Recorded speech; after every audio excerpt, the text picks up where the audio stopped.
Welcome to Happily Ever After is just the beginning. Keeping your relationship not just together, but happy, and we mean truly happy, is part art and part science. You've come to the right place. Here's your host, Lesli Dories.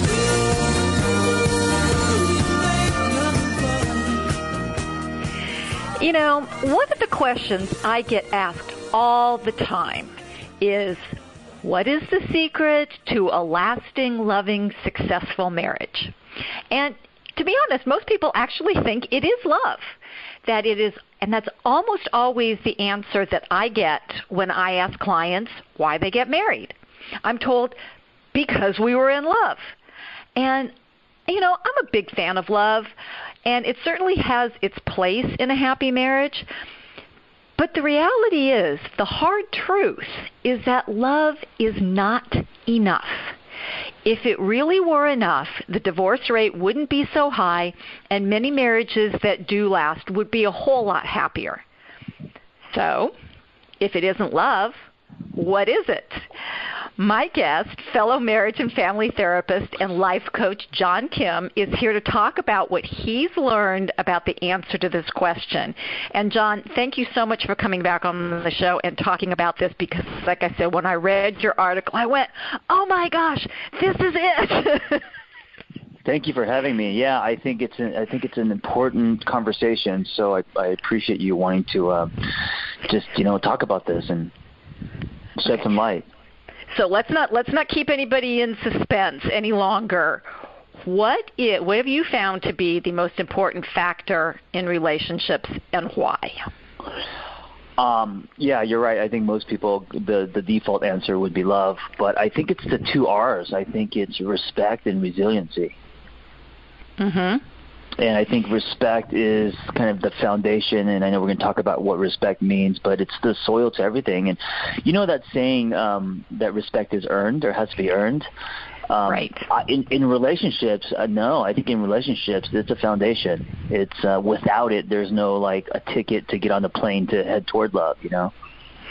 Well, yeah, because if you think about, now if we take out, which is a hard thing to do, just take out the biological imperative that we have to procreate and that lust feeling that we get, which everybody associates with love, which it's not the same thing, but that, right.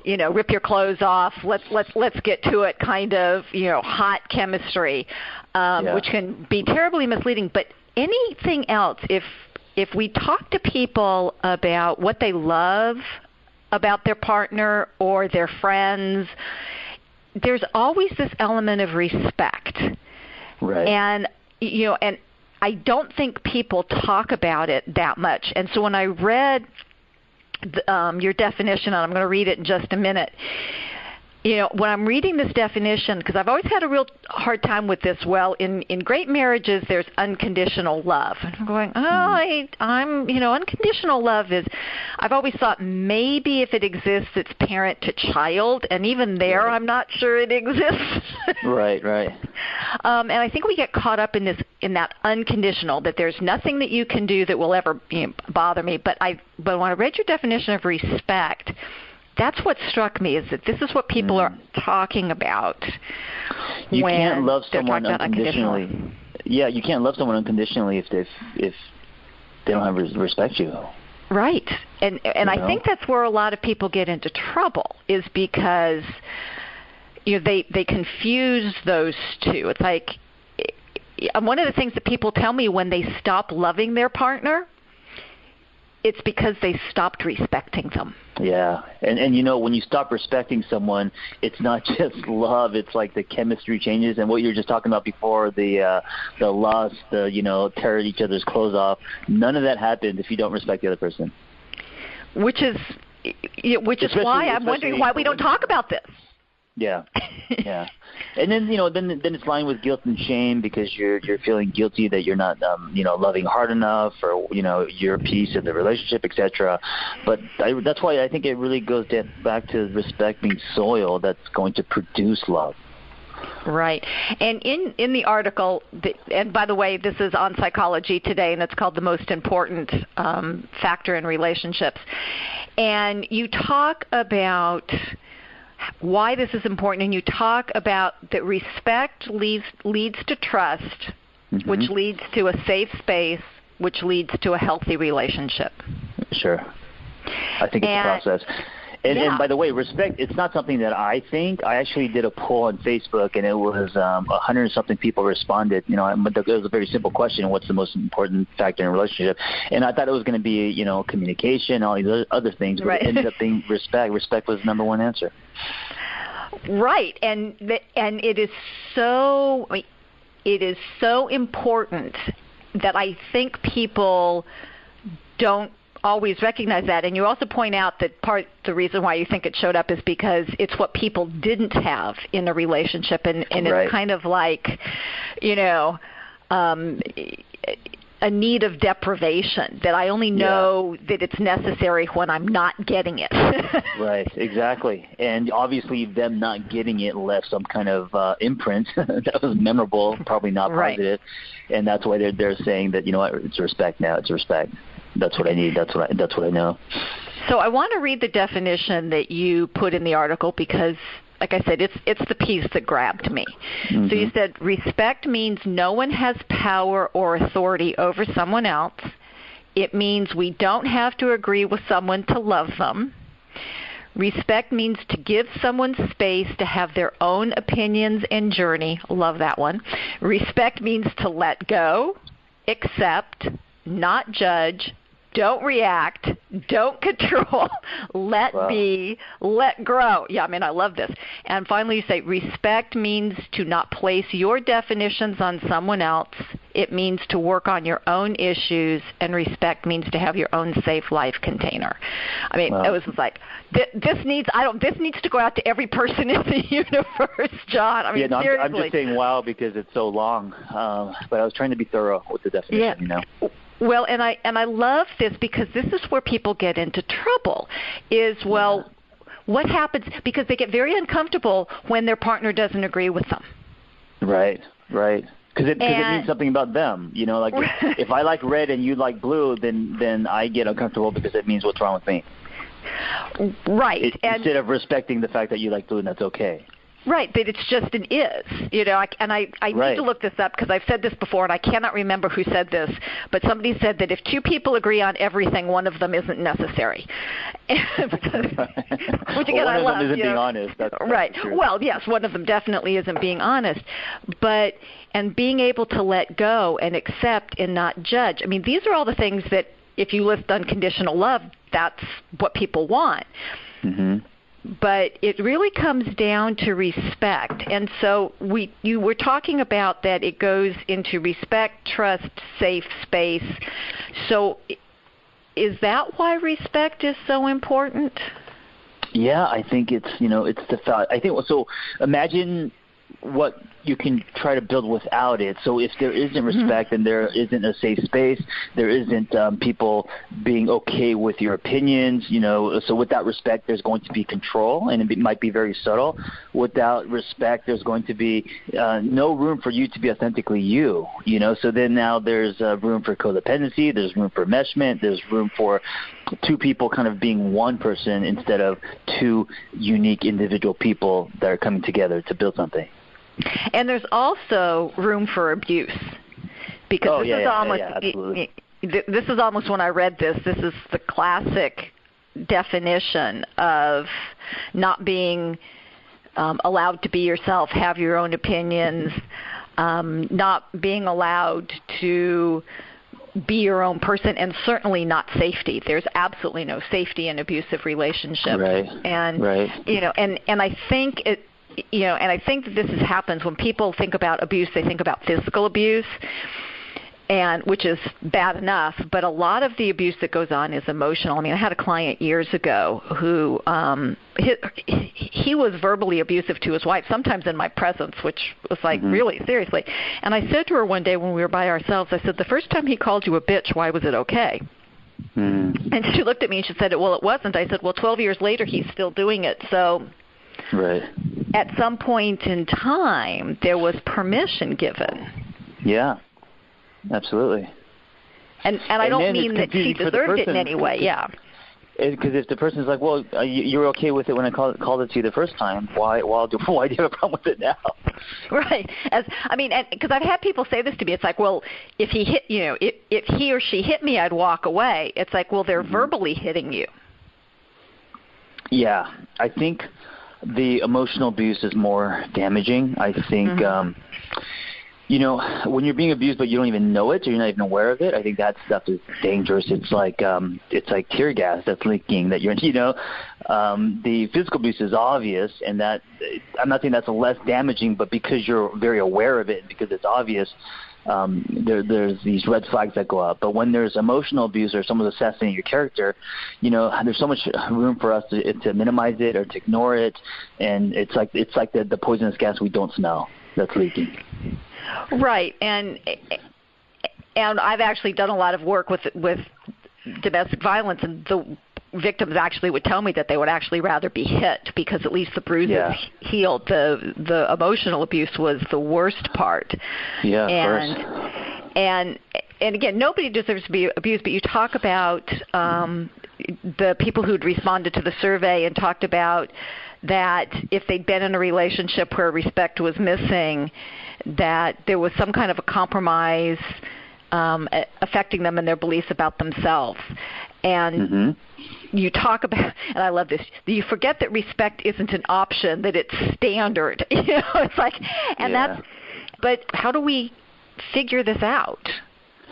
Well, I think it always goes back to the relationship you have with yourself. And I think that if you are in a relationship where you are disrespected and you know that you are, but you're still with the person, that says something about the relationship you have with yourself. That says something about what you believe you deserve and what you're willing to compromise on. And so relationships are, of course, about compromise, but they're never about compromising self. Yeah, I like to talk about relationships being about negotiation, not necessarily about compromise. Right, sure. Because and I get really hung up on specific words because for me words have meaning, and we tell people it's like, well, you give up something, I give up something, we'll meet somewhere in the middle. But sometimes you can't. But we're supposed to. We're told that. That's what the experts say, relationships require compromise. But they, like you said, they don't necessarily talk about what compromises are okay. What we're having for dinner, okay, that might be okay as long as I'm not allergic to it. Yeah. But some of these other things, there is no compromise on. Yeah, and that goes to the core. I mean, you could compromise on, dinner and all these other things and, preferences on the core and whatever. But you can't compromise on things that have to do with your core and who you are. You can't compromise on someone assassinating your character or, not creating a safe space for you to thrive. If someone's not championing your story, what's the point of building something with someone? Because they're so hard. Relationships are so hard. Well, yeah, they're challenging under the best of circumstances. And so, one of the things is difficult for people to understand that even though falling in love, starting off a relationship can be easy, it's what happens when you run into those differences. When it's like, I'm not quite sure about what this means, but there may not necessarily be a mechanism to talk about that. And I think that's what you talk about having the safe space and being able to feel safe enough to share, hey, I'm a little worried about this, or something you said last week is sticking with me, and I'm wondering if I could get some more information versus, I got to keep my mouth shut because if I open my mouth, they won't like it and they're going to leave.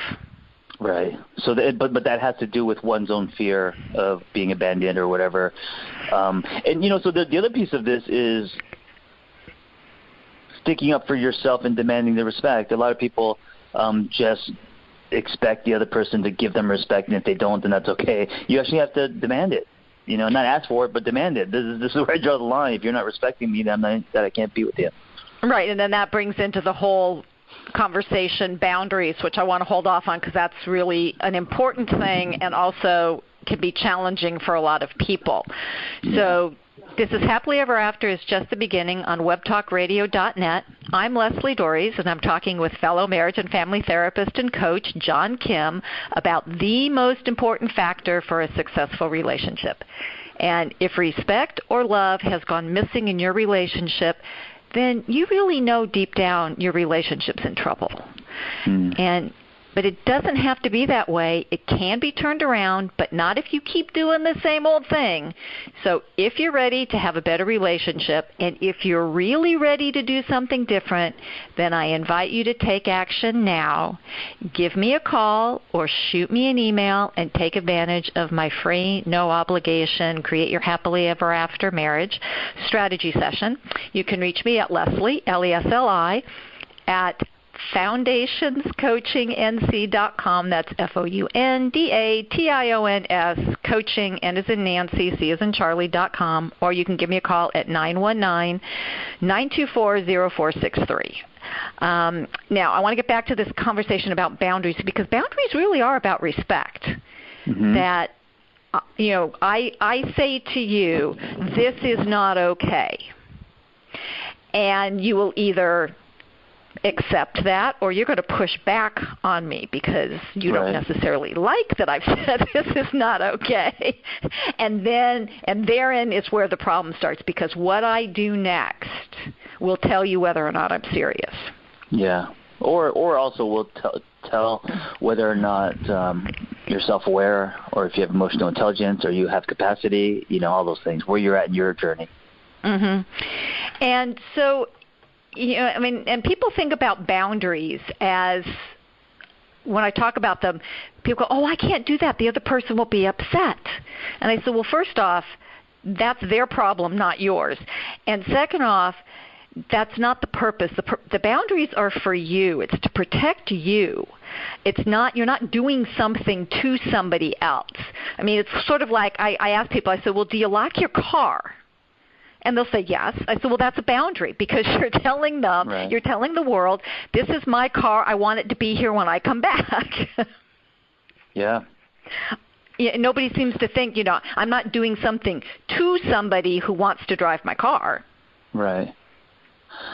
Going back to this idea of having a safe container, I think that boundaries create that safe container, and whenever your boundaries are blurry, or when you're drawing your boundaries in chalk instead of Sharpie, you're allowing that container to crack or put cracks in it, and that's always going to stunt your growth.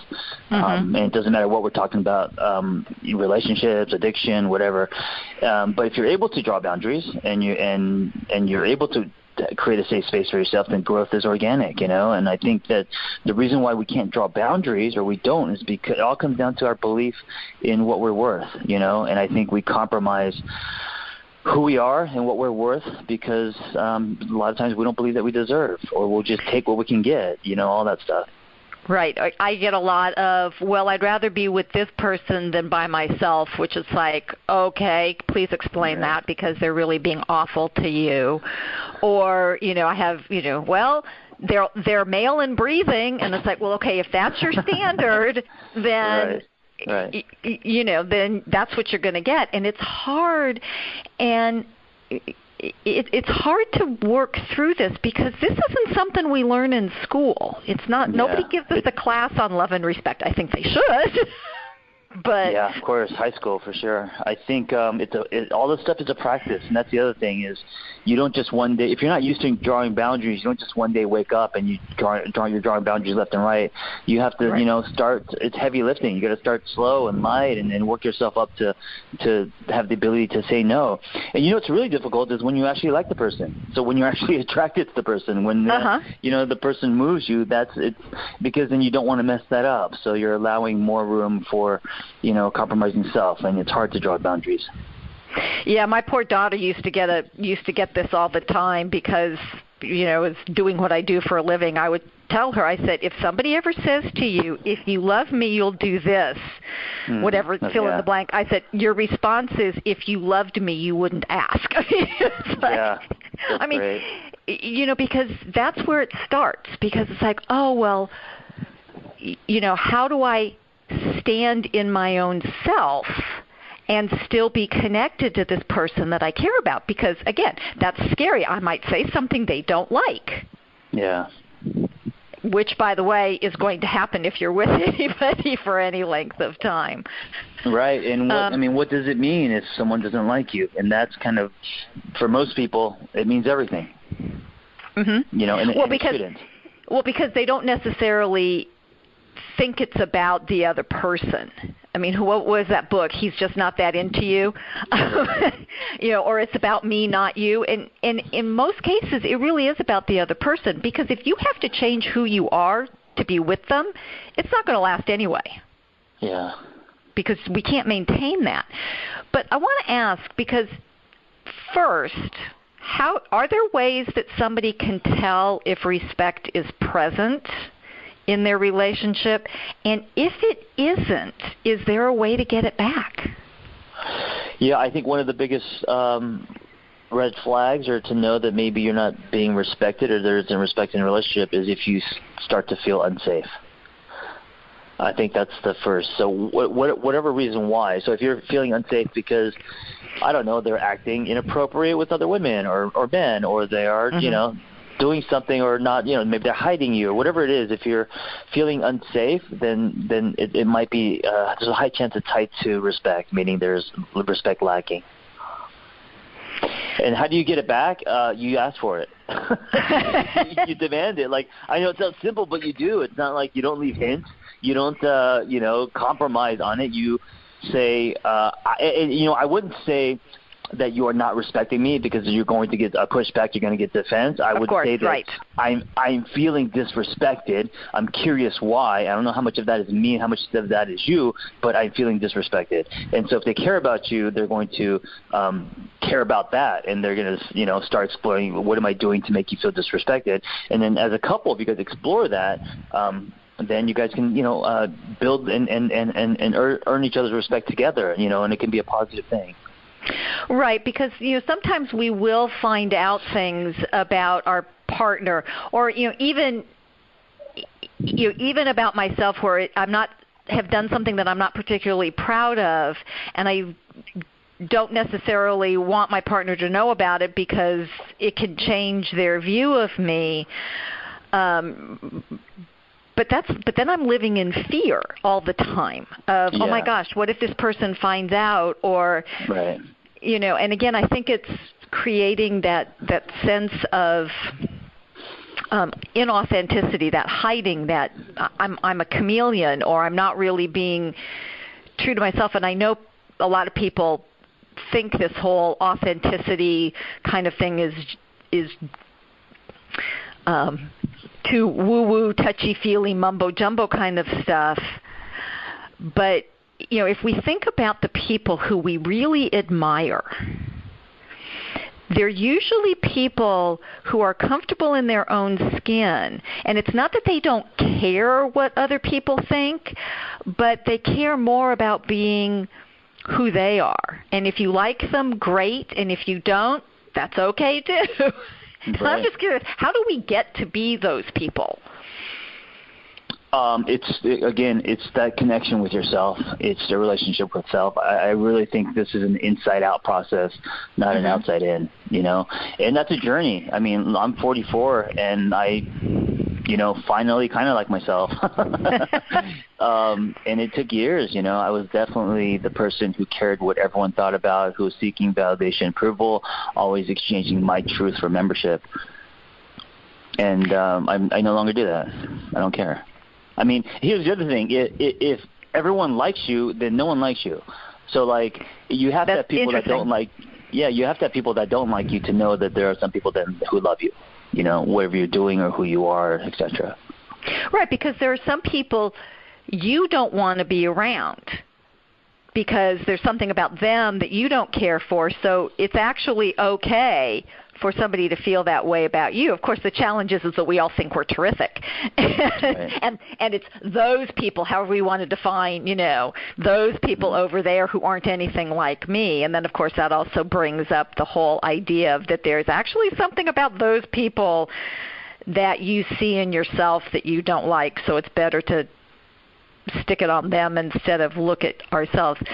Because something you said a little bit ago, which I thought was really important, and I want to go back to, and it's this idea, and it's what's behind the people pleasers, the people who just can't ever seem to plant their own flag in the ground.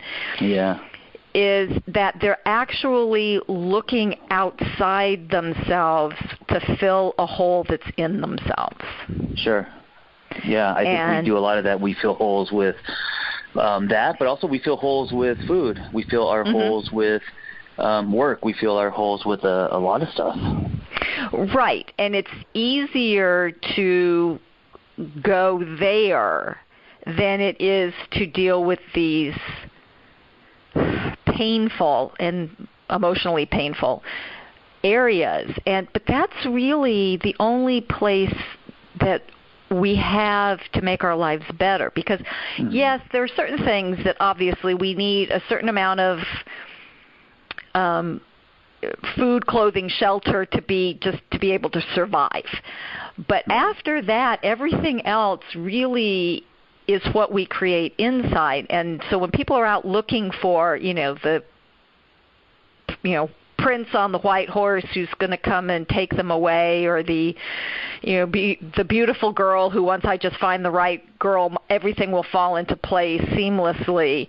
That's that externalization. And on some level, we'll attract that prince or that princess when we're honest with who we are about ourselves.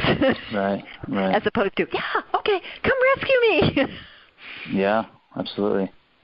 And I think also when you are, I talk a lot about attracting versus chasing, and I think that when you're seeking approval, validation, when you are exchanging your truth for membership, you're in a chasing state, not in an attracting state. Which is always, the chasing state is always what will make you powerless, and attracting will always make you feel power-filled.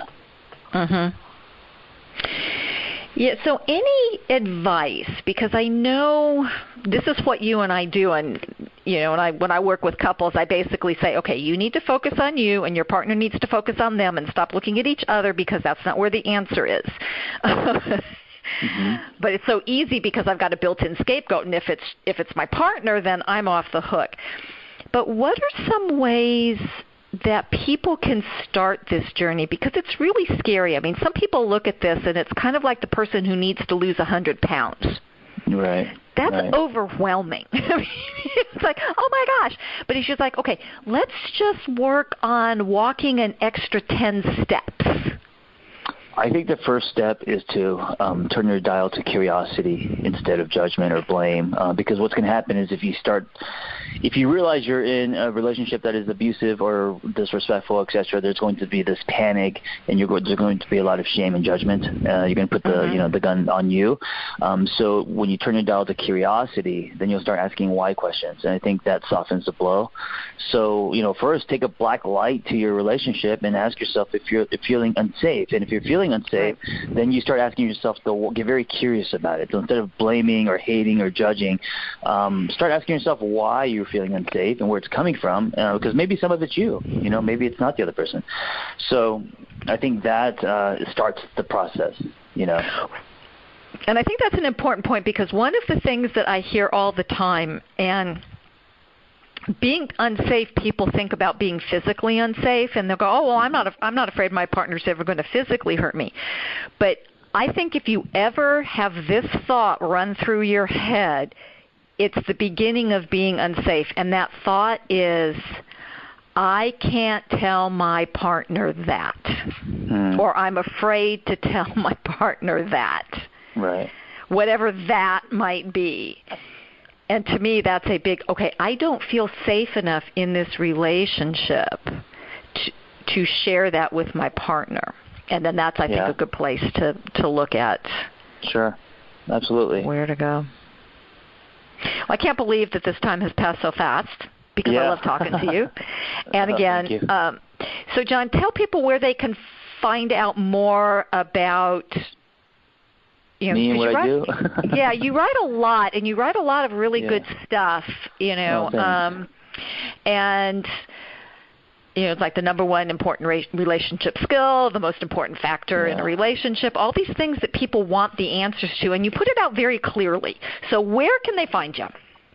On Instagram, The Angry Therapist. You can find me on my website, theangrytherapist.com, or also our company Shift, so it's shft.us.